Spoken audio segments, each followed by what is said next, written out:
After being found out by Control, CB, the red caboose, had been placed on a flat car on the out-of-use siding near the workshop. While he would be repaired, his ultimate fate was shaky at best. But still, the devious piece of rolling stock didn't feel this was a fate he deserved. He'd done his part to let that stuck-up modern electric engine win, and he'd been ditched. Electra had uncoupled and left him behind, only for Greaseball to collide into him. It was a miracle he'd not been outright killed, something the red caboose had felt he was immune to. Every train wreck he'd caused, Old 97, Cannonball, 4343, Old 5050, he'd always escaped damage, since those stupid engines always got the worst of it. They were in the front, while he was stuck in the back where it was safe. And not only had he lost, but that twerp Rusty had won the race with that dumb hopper. Control had demanded he apologize after the race, and while he had, he'd not meant it whatsoever. That little runt. That silly Dustin. I was finally getting some recognition with the only two real engines on this railroad, and they doing it for me. And Pearl, I can't believe she outed me right there in front of everyone. Why do I bother? You treat coaches with respect and kindness, and they stab you in the back in return. CB looked around the yard, hoping to hear someone take up his viewpoint, only to see, once more, that no one was around, except for some old flat cars with rotten wooden planks for company. Even Greaseball hadn't spoken to him when he'd been parked there with him a few weeks ago. They had laid up in the siding together, growing restless and miserable as hot summer days turned into a rain-soaked autumn. Thunder rumbled overhead as another storm threatened to break. It would soon be night, and the rumble and roar of engines passing in the distance would soon fade away. CB checked his radio again. Switches clicked, dials twisted, but no sound came through the receiver. His namesake radio hadn't worked since the accident, and without gossip to listen to, or a way to project his own frustrations, the red caboose was steadily growing more agitated. And this was all Rusty's fault. If I ever get on the line again, that twerp had better watch his back.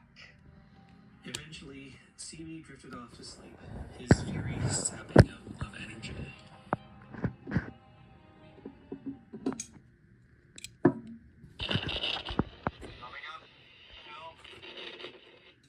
CB's eyes flashed open as the radio chatter suddenly belched through his speakers. The sun had set long ago. Now the yard was bathed in blackness, only illuminated by the small outside lights of nearby factories and flashes of lightning overhead. The caboose quickly focused on the source of the noise. It seemed like his radio had begun to work after all. Hey, who is this? CB demanded, flipping the switches, trying to clean up the signal. No response came, not even static. Twisting the dials around did not help. There was no whirring, popping, or anything to indicate changing channels. CB huffed angrily. He dreamed it all up. He shut his eyes again, and before he could feel sleep reclaim him... Brakes, please! Brakes!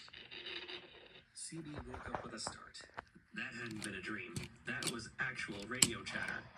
Maybe his speakers were bugged and his microphone disconnected. At least he could hear what was going on. And it sounded like a runaway was happening. This'll be fine. CB said, shaking the sleep from his mind. He didn't want to miss this. Put the brakes on! More power! Sorry. Can't one. Can't run. Another voice joined in, but this one was really badly distorted. CB could barely make out the call signs. He twisted his dials around, but the signal remained unchanged. The two radio callers' clarity remaining constant. Stop playing around! Put your brakes on! Put on the brakes! Stop this train! 10-1, please repeat. Stop the train! 10-1, don't yell at me. CB grinned deviously. It sounded like this caboose was giving this train a real fright. Keeping his hand off the brakes, letting them hurtle down the line, it would be interesting to hear the end results if the lousy locomotive couldn't stop himself. Control, do you copy? This is Control. Please identify. Heavy Freight 97, run away! Thundering down the path, out of control!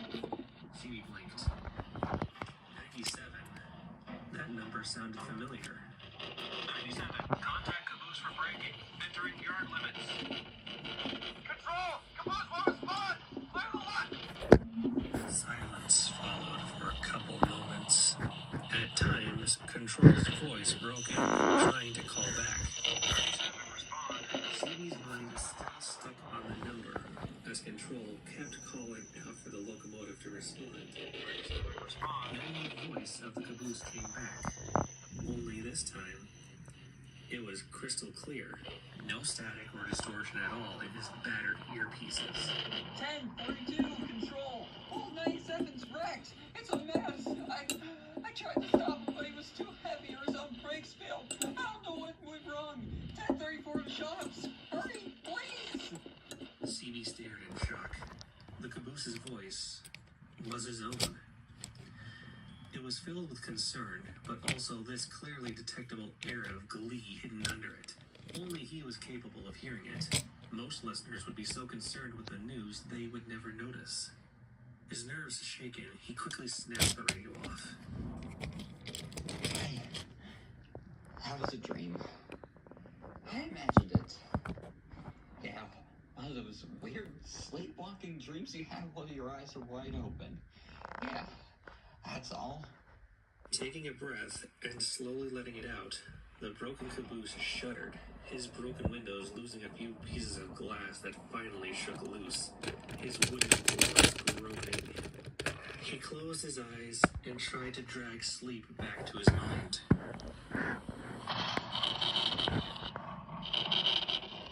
CB opened a sleepy eye. I thought I turned it off. CB said, and he flicked the switch again.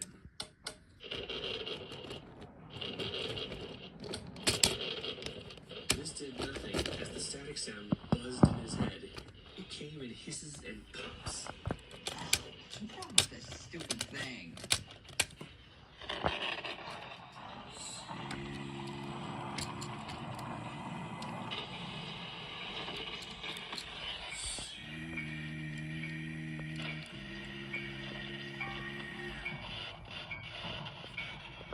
CB felt a cold chill crawl along his torn tar paper roof. This voice was just as clear as his own. It sounded like the engine who had wrecked. That heavy freight. 97? No response came, but the static in his earpieces continued to fizzle and pop.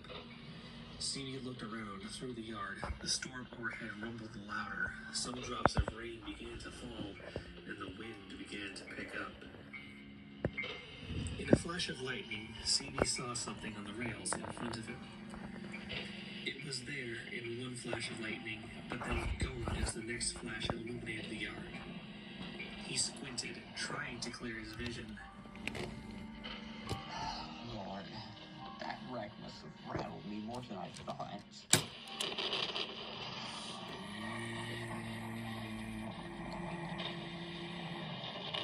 CB looked straight, and he saw the object again.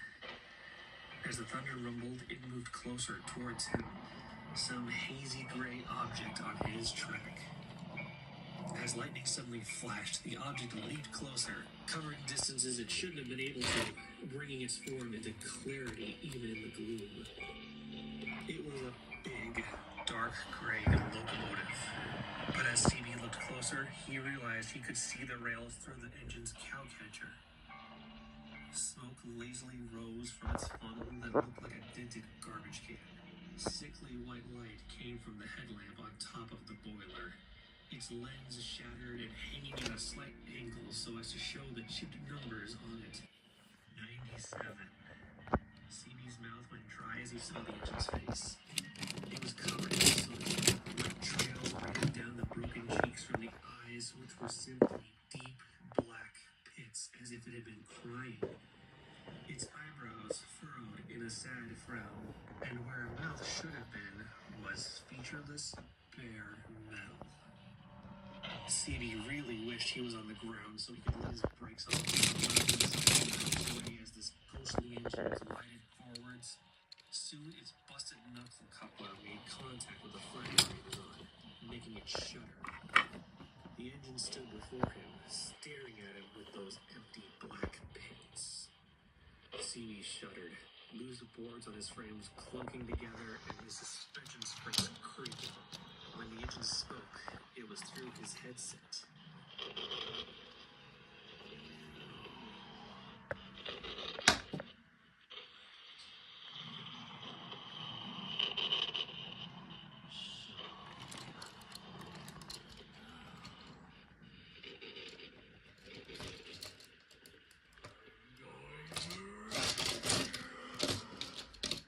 The ghostly engine roared into the flat car, and CB felt the unmistakable motion of rolling backwards very rapidly.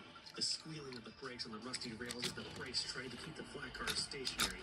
Pitch black smoke and fire lit from the ghostly locomotive's funnel. His broken headlamp turned from sickly white to blood red, and bright white pupils appeared where once a deep, dark pit had been.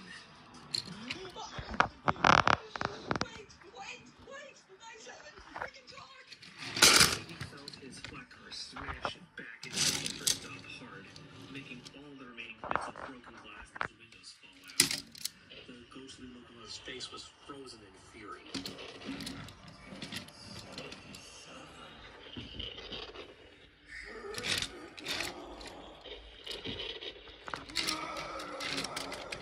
CB felt the flat car under him shuddering, groaning, beginning to bend. Sooner or later, something was going to give. A crack from behind made it clear, and it wouldn't be long now, as a weld on the buffers broke. Wait, please! I'm sorry, okay? I shouldn't have done what I did! Please!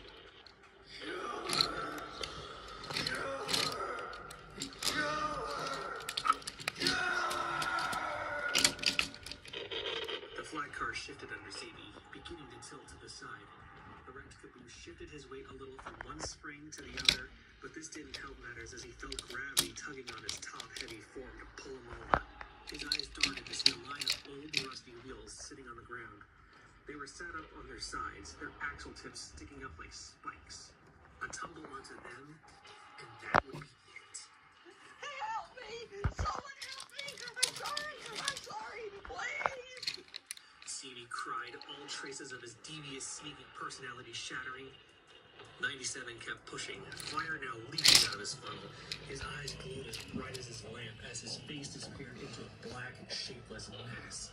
CB felt the wooden floor of the flat car cracking and splintering under him, his body shifting and sinking to the left so noticeable to make him tense up. He swayed to the side, then slowly moved back a little. I'm sorry! I won't do it again! Please don't kill me! I'm sorry! But it was no good as 97 gave another mighty shove. CB felt the buffer stop break loose. The floor gave way. With no support, CB's wooden body began to free fall down towards the ground, towards the wheels. CB screamed in complete and utter terror, the voice of 97 shrieking in his head.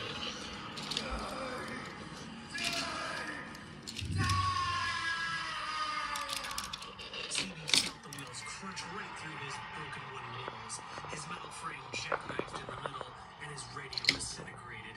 He screamed aloud and he never thought he could manage. So loud he felt his voice began to speak.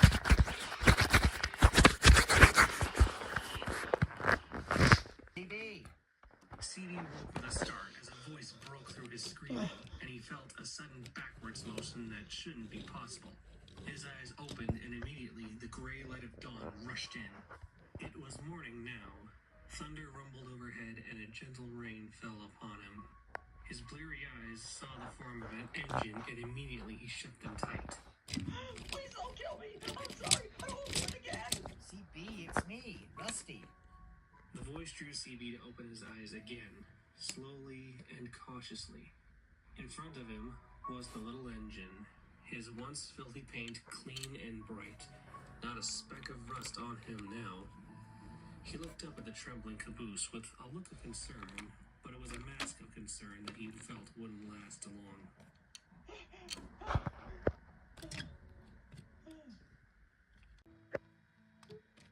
Rusty. He croaked, his voice strained from the screaming. Yes, I was just coming to move you to the workshop and you began to scream. What's going on? CB looked around. He was still on the flat car, a broken mess of a caboose, but a living caboose. He coughed with the pain of hearing his vocal cords hit his wooden mind. Rusty sniffed. Well, you don't need to tell me about it. The sooner I'm away from you, the better. Puffing hard, the small engine pulled the flat car out of the siding. Its wheels rolled on the rusty tracks, squeaking and creaking. As they rolled along, CB thought he saw something on the other track where the flat cars were. Flashes of engines' tenders, and numbers coated in rust and soot, dented and broken. But each time he tried to focus on them, the sight faded. 97, 98, 99, 340, 582. He closed his eyes, gulping. They're waiting for me. What? Nothing. Soon, Steve rolled into the warm workshop, free from the rain that trickled down his sides and through the holes in his roof and onto his destroyed radio. Rusty was uncoupled, and as he began to puff away, CB called out. Rusty. What? I'm sorry. Really. Truly sorry.